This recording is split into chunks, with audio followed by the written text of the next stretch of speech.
TNPSC போட்டித் தேர்வு மாணவர்கள் அனைவருக்கும் மனமார்ந்த வாழ்த்துக்களும் பாராட்டுகளும். நாம் இன்றைய வகுப்பில் விடுதலைப் போராட்டத்தில் புரட்சியாளர்களின் பங்கு என்பதனுடைய தொடர்ச்சியை பற்றி இப்போது விரிவாக பார்க்கலாம்.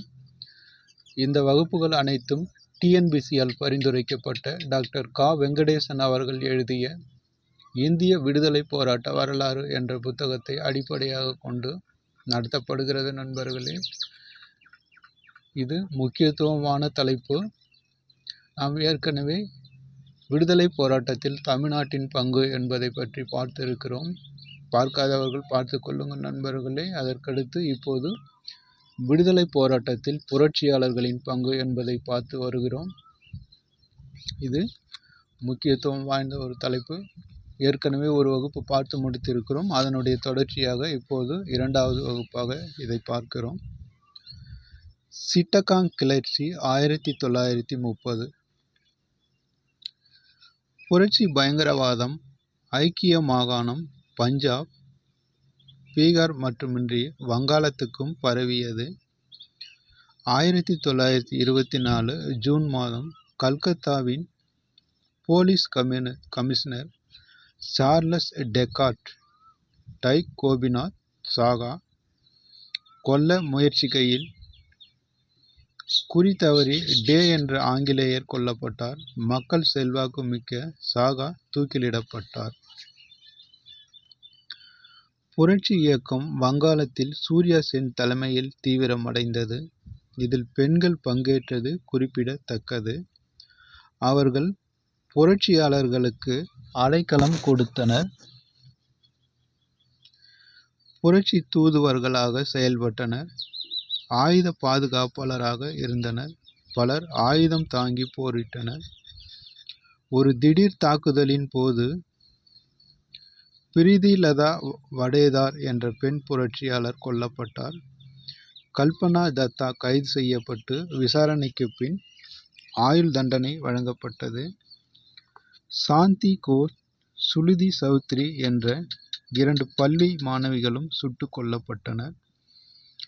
பீனாதாஸ் என்ற பெண் பட்டதாரி பட்டமளிப்பு விழா மண்டபத்தில் ஆளுநரை சுட்டுக் கொன்றார். சூர்யா சென் பிரிட்டிஷ் ஆட்சியை இந்தியாவிலிருந்து அகற்ற திட்டமிட்டார். சிட்டகாங்கில் இருந்த 2 பிரதான ஆயுத கிடங்குகளை கைப்பற்றி தந்தி தொடர்பை துண்டித்து புகைவண்டி போக்குவரத்தை சீர்குலைத்து ஆயுத புரட்சி செய்வது என்று முடிவு செய்தார். அத்திட்டத்தின்படி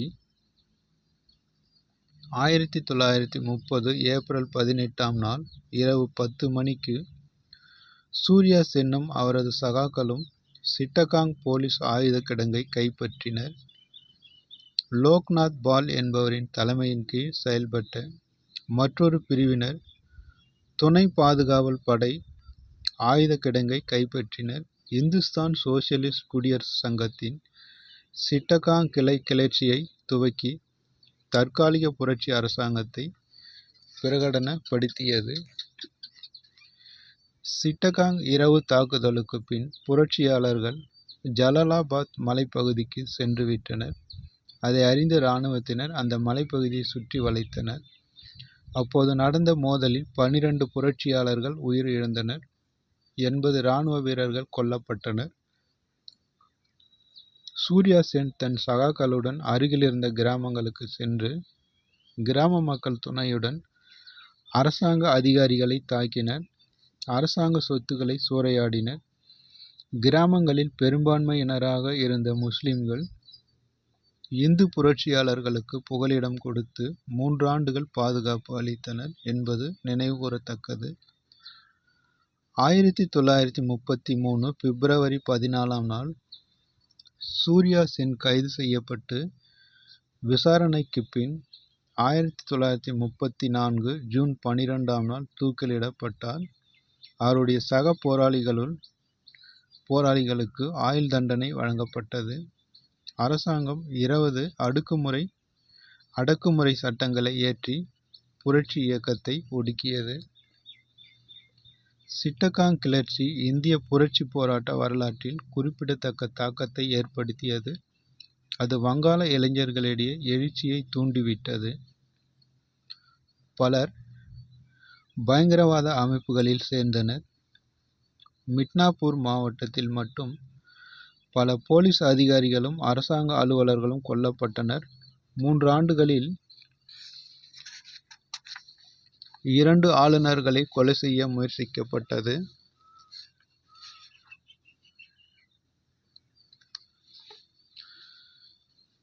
ஆங்கில அதிகார வர்க்கத்தினரின் அடக்குமுறை ஆட்டம் கண்டது.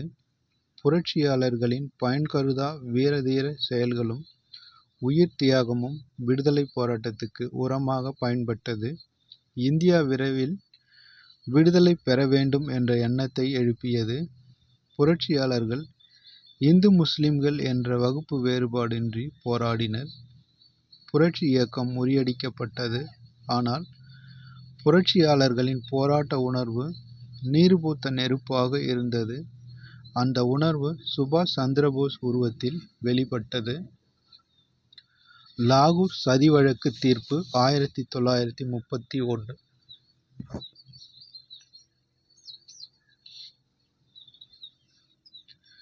சைமன் கமிஷன் புறக்கணிப்பு போராட்டத்தின் போது லாகூரில் லாலா லஜபதி ராய் சாண்டர்ஸ் என்ற போலீஸ் அதிகாரியால் தாக்கப்பட்டு இறந்ததற்கு பழி தீர்க்க பகத்சிங்கும் அவரது கூட்டாளிகளும் சதி செய்து சாண்டர்ஸை கொலை செய்ததாக குற்றம் சாட்டப்பட்டு வழக்கு நடைபெற்றது. அந்த வழக்கின் தீர்ப்புப்படி 1931 மார்ச் 23ஆம் நாள் பகத்சிங், ராஜகுரு, சுகதேவ் ஆகியோர் குற்றவாளிகள் என்று குற்றம் சாட்டப்பட்டு லாகூர் மத்திய சிறையில் தூக்கிலிடப்பட்டனர். நண்பர்களே, இது ஏற்கனவே டிஎன்பிசியால் கேட்கப்பட்டிருக்கிறது. அதாவது லாகூர் சதித்திட்ட வழக்கில் பகத்சிங், ராஜகுரு, சுகதேவ் ஆகியோர் எப்போது தூக்கிலிடப்பட்டனர் என்ற கேள்வி டிஎன்பிசியில் சில முறை கேட்கப்பட்டு இருக்கிறது. அதற்கான விடை 1931 மார்ச் 23 லாகூர் மத்திய சிறைச்சாலை. திரும்பவும் கேட்பதற்கு வாய்ப்பு இருக்கிறது நண்பர்களே. திரும்ப திரும்ப கேட்டு நினைவில் வைத்துக் கொள்ளுங்கள். வேலைக்கு செல்பவர்கள், திருமணமான சகோதரிகள் அவர்களுடைய நலன்களை கருதி இது ஆடியோவாக வெளியிடப்படுகிறது நண்பர்களே. அதாவது நீங்கள் பயணிக்கும் போது கேட்டு தெரிந்து கொள்ளலாம், அல்லது வீட்டில் வேலை செய்யும் போதும் இதை கேட்டு தெரிந்து கொள்ளலாம். படிக்க நேரம் இல்லாத நண்பர்களுக்காக, மாணவர்களுக்காக இந்த பிரத்யேகமான பதிவு வெளியிடப்படுகிறது. கேட்டு பயன்பெறுங்கள் நண்பர்களே. அடுத்து தொடர்ந்து பார்க்கலாம். பகத்சிங் 1907 1931. பகத்சிங் 1907 செப்டம்பர் 27ஆம் நாள் பஞ்சாப் லியான்பூர் மாவட்டத்தில் பிறந்தார். இளம் வயதிலிருந்தே இவர் சிறந்த படிப்பாளியாகவும் தேர்ந்த போராளியாகவும் திகழ்ந்தார்.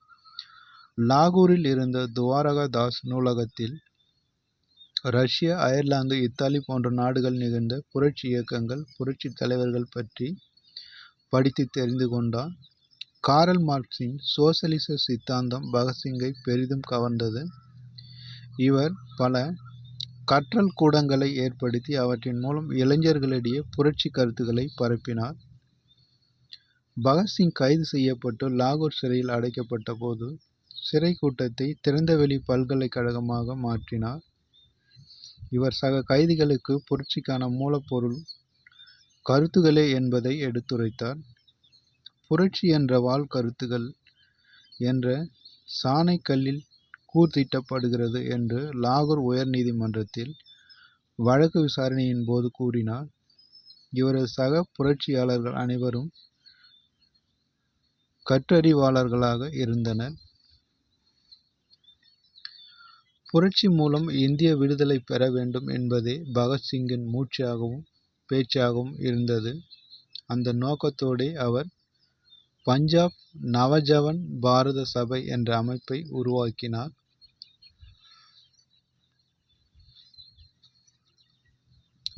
டிஎன்பிசியில் கேட்கக்கூடுவதற்கான வாய்ப்பு இருக்கிறது நண்பர்களே. பஞ்சாப் நவஜவான் பாரத சபை என்ற அமைப்பை ஏற்படுத்தியவர் யார் என்று கேட்பார்கள்.